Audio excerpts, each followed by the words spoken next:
Hello बच्चों, नमस्ते बच्चों। चलो आज मेरे साथ इंग्लिश बोलना सीखो थोड़ा। Let's learn to speak English. And आज हम जो करेंगे, दुनिया की सबसे बेस्ट बुक में से मैं आपको मॉडल वर्ब का यूज़ करवा रहा हूँ। Use to, model verb use to का प्रयोग बता रहा हूँ। ओके, तो इसका हम बुक का नाम है Raymond Murphy essential English grammar, और इसके मैंने बहुत सारे अलग से वीडियोस अलग से बना दिए हैं, तो आप देख लेना। ये आपको किताब लेनी है। जब लॉकडाउन ख़त्म हो जाएगा तो आप ये बुक ले लेना। ओके, तो इसमें से मैं आपको आज थोड़ा सा यूज़ टू का प्रयोग बताऊं और थोड़ा सा बोलना। ओके, तो आप शुरू करें। देखो, यूज़ टू। ओके, पहली बात तो इसका जो प्रोनाउंसिएशन है वो डा मत पढ़ना, यूज्ड टा की आवाज आएगी। क्या आएगी? The pronunciation is exact pronunciation is used to used to. Okay, used to.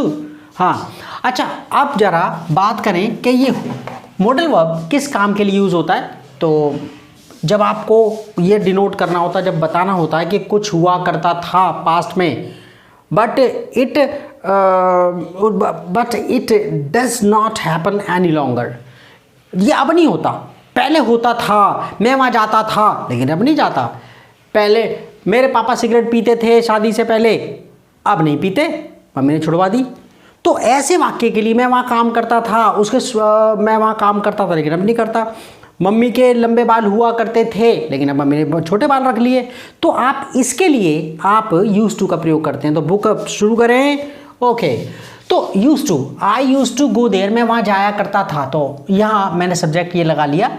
आपको इसमें एक सहूलियत बहुत ज़्यादा है मॉडल वर्ब्स। इंग्लिश में फ्रेंच के मॉडल वर्ब्स बहुत मुश्किल होते हैं, ठीक है। तो इंग्लिश में मॉडल वर्ब्स में कोई टेंशन नहीं होती, सबके साथ I we you they he she it, कोई नाम हो, सिंगुलर हो, प्लूरल हो, कुछ भी हो, सबके साथ मॉडल वर्ब्स लगती है। सबके कोई टेंशन नहीं है, ठीक है। आप जो है कोई भी मॉडल वर्ब्स सबके साथ एक जैसी होती है, और इसमें भी ऐसा ही है, सबके साथ यूज टू लगाना है आपने। ओके, और मॉडल वर्ब्स इंग्लिश में वो भी बहुत आसान है कि आप यूज टू के सब मॉडल के जैसे जो भी मॉडल्स होती हैं, आपको पता है जो भी मॉडल्स हैं, no matter which model we are just using, we always use first form of the verb, that is V1। Models के बाद क्या आता है? वर्ब की फर्स्ट फॉर्म, जिसे अंग्रेज क्या बोलते हैं? इन्फिनिटिव बोलते हैं। अंग्रेज V1 नहीं बोलते, क्या बोलते हैं? इन्फिनिटिव या बेस फॉर्म। क्या बोलते हैं? इन्फिनिटिव, या उसको क्या बोलते हैं? Base form. क्या बोलते हैं बच्चों? Base form. ओके, तो ये हम जब कोई, तो अब जरा शुरू करें बोलना। तो हम किया करते थे, तो इसका यूज़ करते हैं। जरा इसके अंदर एक कोई पास्ट में कुछ हुआ करता था, तो मैंने पैटर्न लिख दिया आपके लिए, फॉर्मूला लिख दिए भाई। अफर्मेटिव ऐसे बनाओगे, सब्जेक्ट के बाद यूज टू लगा देना, फिर वर्ब की फर्स्ट फॉर्म आ गई। जो आपको जो दूसरे वर्ड्स वगैरह वो तो बात की बात है। अच्छा, नेगेटिव भाई आपने डिड नॉट का यूज़ करना है, फिर यूज टू, डी हट जाएगा, did D, you have to remove D from when you use use to in negative and quotients. Okay, you have to use did as the helping verb, and then you remove d from used to। तब आप उसमें से d हटा देते हैं। क्या आप did not का जब did का यूज़ करेंगे तो used to में से d आप हटा दोगे, ठीक है। तो did not plus used to, उसके बाद वर्ब की फर्स्ट फॉर्म आ गया।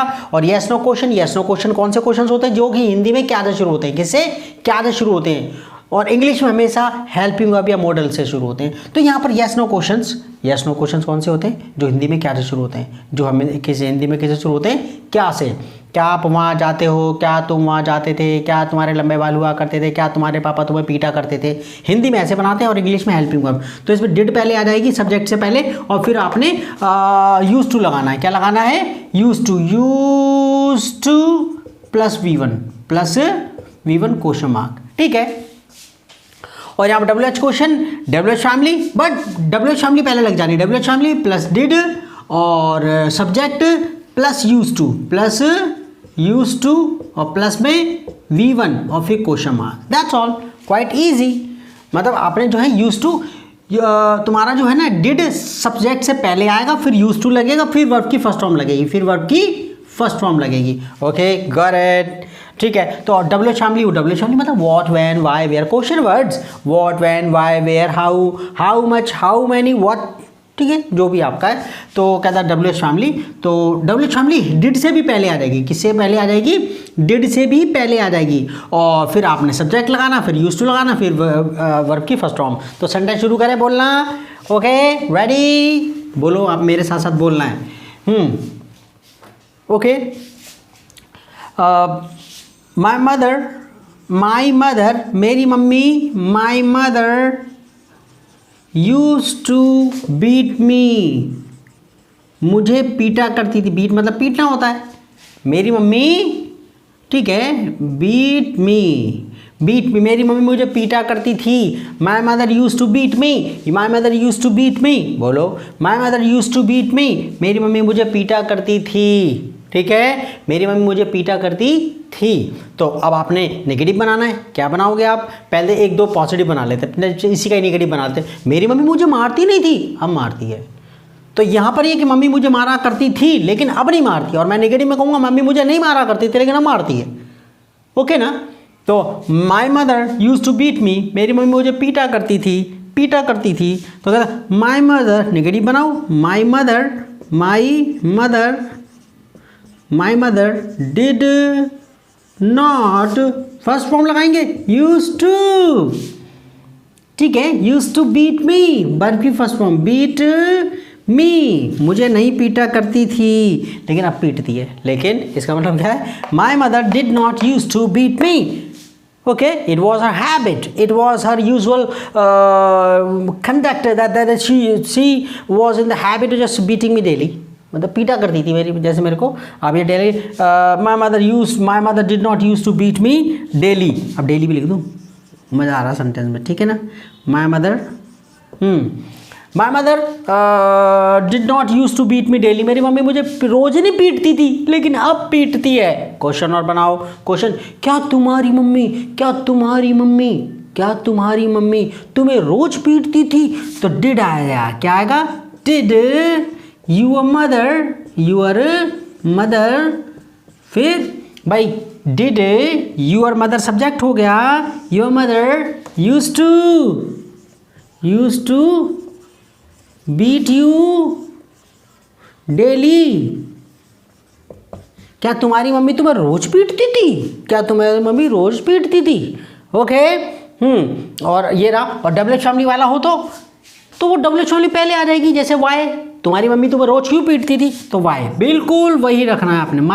Y did your mother use to beat you daily, वही डिट्टो, ये डिट्टो का साइन होता है। डिट्टो का मतलब exactly. Why did your mother use to beat you daily, why did your mother, same वही है बट आपने WH फैमिली आ गया ना। Why did your mother use to beat you daily, why did your mother, बोलो, why did your mother use to beat you daily, why did your mother use to beat you daily, तुम्हारी mummy तुम्हें क्यों रोज पीटती थी। Okay, अब चलिए एक sentence और बना लेते हैं। ओके, कॉपी करो जरा इसे, कॉपी, और फिर आपने okay, you have to practise speaking these sentences and let them become part of your daily life.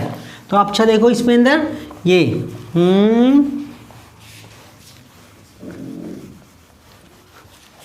देखो इसमें आपका नेक्स्ट वर्क, मैं एक फैक्ट्री में काम किया करता था। इसमें एग्जाम्पल दे भी रखा है इसके अंदर, और मैं इस बुक में से भी बाद में करवाऊंगा आपको। इस बुक में से पढ़वा एग्जैक्ट आपको वैसे बता रहा हूँ मैं, और फिर इस बुक में से रीडिंग करके भी बताऊंगा। इसमें ये एक्सरसाइज भी करेंगे, इसकी समझ में आ गई? और इस बुक की फिर एक्सरसाइज भी करेंगे। और the more you read the more you learn. If you want to learn English, जितना ज़्यादा पढ़ोगे तो उतनी ज़्यादा इंग्लिश आएगी। और अगर आपको इंग्लिश सीखनी है तो you have to start reading and understanding English books. English to English है ये, हिंदी नहीं है इसके अंदर, लेकिन मैं आपको पढ़ा रहा हूँ ना। 70-80 वीडियो बना दी मैंने इसके पहले ही, और आपके लिए अब अलग से बना रहा हूँ उसे मॉडल वर्ब्स के। थोड़ा सेंटेंस मैंने चल बोर्ड पर बनाई दूँ। तो आपने किताब लेनी है प्लीज़, और उसको कंप्लीट करवाना है। मैं बीच में नहीं छोड़ूंगा। Don't think I am going to just quit just teaching this book midway. No, ना, बिल्कुल नहीं। हाँ, मैं बिल्कुल नहीं छोड़ूंगा। अच्छा देखो आगे, नेक्स्ट वर्क। वो ही use to work, use to work, ठीक है, यूज टू वर्क देयर, वो वहाँ काम करता था, वो वहाँ काम किया करता था। He used to work there. He used to work there. He used to used to. He used to work there. He used to, pronunciation देखो, he used to work there. Okay, you know there are a lot of teacher who are just teaching and then just वो कहते हैं आप English बोलना सीखिए, but they themselves don't speak English. Their English is awful, मतलब वो खुद English नहीं बोलते हैं और वो आपको कहते हैं इंग्लिश। और तुमने you must have seen a lot of teachers, मतलब जिनके सब्सक्राइबर थोड़ा ज़्यादा होते, वो क्या होता है, उनके सामने स्क्रीन होती है और वो स्क्रीन पर देख रहे होते हैं और वो बोल रहे होते हैं। नो नो नो, ये गुच्छे वाली बात नहीं होती। इम्प्रॉम्प्टू एक वर्ड होता है, इम्प्रॉम्प्टू मतलब अनप्रिपेयर्ड। आपको जब इंग्लिश आती है तो आप सोचते नहीं है, you don't have to think twice, what you have to say, बोलना शुरू और जहाँ मर्जी। ठीक है, देखो, he used to work there, वो वहाँ काम किया करता था। नेगेटिव बनाओ जल्दी से। He did not, okay, did not used to, short form करना अंग्रेज की तरह है तो क्या कहोगे, डिडंट। क्या, didn't, he didn't used to, तो ही, हम तो अभी लॉन्ग फॉर्म कर रहे हैं, full form, he did not used to work there, वो वहाँ, ठीक है, question mark, work there. He didn't use to work there, वो वहाँ काम नहीं किया करता था। He didn't use to work there, वो वहाँ काम नहीं किया करता था, वो नहीं करता था वहाँ पर, लेकिन अब करता है काम। मतलब ही यूज टू वर्क देयर, वो वहाँ काम किया करता था लेकिन अब नहीं करता। इसका मतलब क्या, he did not use to work there, वो वहाँ काम नहीं करता था या कुछ, ठीक है, लेकिन अब करता है, या फिर वो उसने वहाँ मतलब काम नहीं किया करता था। मतलब इसका मतलब है he did not use to work there, लेकिन अब करता है वहाँ पर। अच्छा आगे, तो आप शॉर्ट फॉर्म के लिए क्या यूज़ करते हैं, डिडंट। क्या, डिडंट। तो एक सेंटेंस और बनाते हैं, क्या वो वहाँ काम करता था, क्या वो वहाँ काम किया करता था, तो क्या लगाओगे आप, डिड शुरू में लगाओगे ना, कोई टेंशन नहीं। Did he use to work there, क्या वो वहाँ काम किया करता था, did he use to work there, did पहले लगा दिया, सिंपल, डिड सब्जेक्ट ये रहा, इससे पहले लगा did he use to work there. बोलो, did he use to work there, क्या वो काम किया करता था वहाँ पर, did he use to work there, क्या वो वहाँ पर काम किया करता था, did he use to eat meat, क्या वो मीट खाया करता था, did he use to play football, क्या वो फुटबॉल खेला करता था। ऐसे करके आपने बोलना। मैंने कुछ वर्ब्स लिख दिए आपको, ओके, तो आप कुछ और अपनी तरफ से वर्ब्स बना सकते हो। तो initially you might find it rather difficult to just speak English, but okay, if you just keep on trying and just okay, try if you keep on trying to speak English on daily basis, you find that you become fluent after some time. आप धड़ल्ले से फिर English निकलने लग जाती है। अच्छा, did you use to work there, क्या वो वहाँ पर काम किया करता था। अब क्वेश्चन बनाए, वो वहाँ पर काम क्यों किया करता था, वो वहाँ पर काम क्यों किया करता था, या फिर वो वहाँ काम कब किया करता था, तो वाई लगा देते हैं इसमें, वाई, और सेंटेंस वही है, why did he use to work there, मतलब वो बहुत अमीर था लेकिन वो काम क्यों करता था, वो वहाँ पर काम क्यों करता था, वो तो बहुत अमीर था।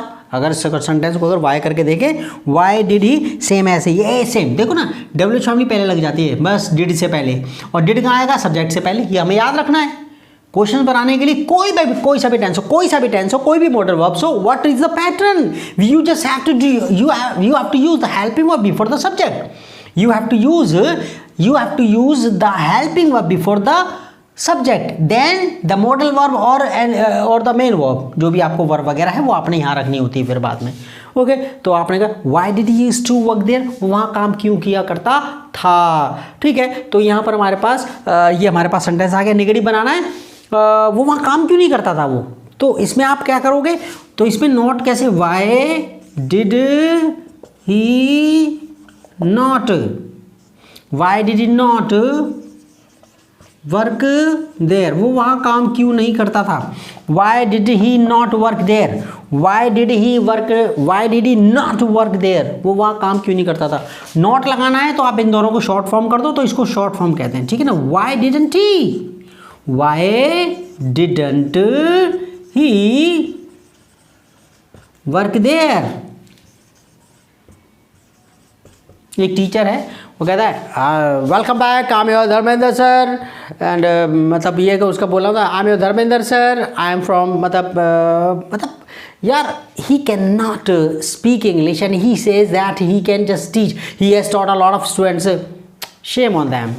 देखो क्या कहता है, वो बच्चों को झूठ बोलते रहते हैं, झूठ बोलते रहते हैं। First of all I just want to tell them that they themselves should first learn to speak English, और जो है लोगों को गाइड करना तब स्टार्ट करें कि जब आपको आती है कोई चीज़ तभी आप करें, और जो है बच्चों को झूठ बहका के जो मतलब आप दिखा करके आप जो है लोगों को क्या आप आकर्षित कर लेते हैं, फिर आपको नहीं, ठीक है।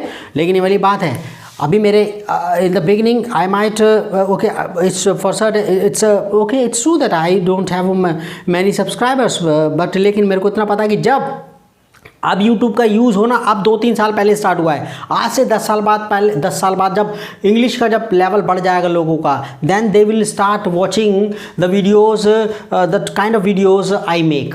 वो ऐसे वीडियोज़ देखेंगे जैसे कि मैं बना रहा हूँ। अच्छा देखो, why didn't he work there, why didn't he work there, वो वहाँ पर काम क्यों नहीं करता था, शॉर्ट फॉर्म कह दी, why didn't he work there, why didn't he work there, why didn't he work there, वो वहाँ काम क्यों नहीं करता था। ओके, तो हमारे पास ये हमने बना लिए। तो आप जो है ना इसके अंदर आप बहुत सारे बन जाएंगे, इसके अंदर बहुत सारे बन जाएंगे। तो ये आपका ये सेंटेंसेस है, इसके अंदर बहुत आसान से हैं। 10-15 मिनट का वीडियो होगा, मेरे को नहीं पता, लेकिन आप जो अब मैं आपको इसमें से एक्सप्लेन करूँगा, आप जो बुक में से, और फिर एक्सरसाइज करवाऊँगा आपको। तो प्लीज़ ये जो मैंने प्लेलिस्ट बनाई हुई है वो ये अगर as soon as the lockdown okay is just lifted, जैसे लॉकडाउन हट जाएगा तो बच्चों तो आपने क्या काम करना है, यू हैव टू जस्ट, और ये किताब बहुत अच्छी किताब है, और सिर्फ 150-200 रुपये की किताब है, 200 रुपये की भी किताब नहीं है, 180-190 रुपये तक की किताब है। और मैंने डिस्क्रिप्शन में मतलब ये कि आप प्लेलिस्ट में चले जाओगे, मैंने प्लेलिस्ट के अंदर सबसे पहले अलग मैं डिस्क्रिप्शन दे रखा, हर एक जो प्लेलिस्ट है ना इसकी, हर एक के अंदर एड्रेस दे रखा है इसका, और ये किताब के अंदर आपका आंसर्स भी है, इसके अंदर आंसर्स भी है, इसके अंदर एक पेज पे समझा रखा है, एक पेज पे आपको समझा रखा है, एक पेज पे आप ये एक्सरसाइज है, ठीक है। तो इसमें वो प्लेलिस्ट जो है मेरी मैं बना रहा हूँ, उसके अंदर मैंने इसमें 114 यूनिट्स हैं। बस मेरा मेन पर्पज़ क्या है, I want you to be good at English, I would like you to be good at English. Okay, it's one of my you can say, आप ये कहोगे कि wish, it's one of my, आप ये target objective आप समझ लो, it's one of my objective, it's one of my target that you okay start speaking English or start understanding English, start reading good books। Okay, तो ठीक है, तो अभी देखते हैं, अभी आगे इसमें देखेंगे। Okay bye, see you okay.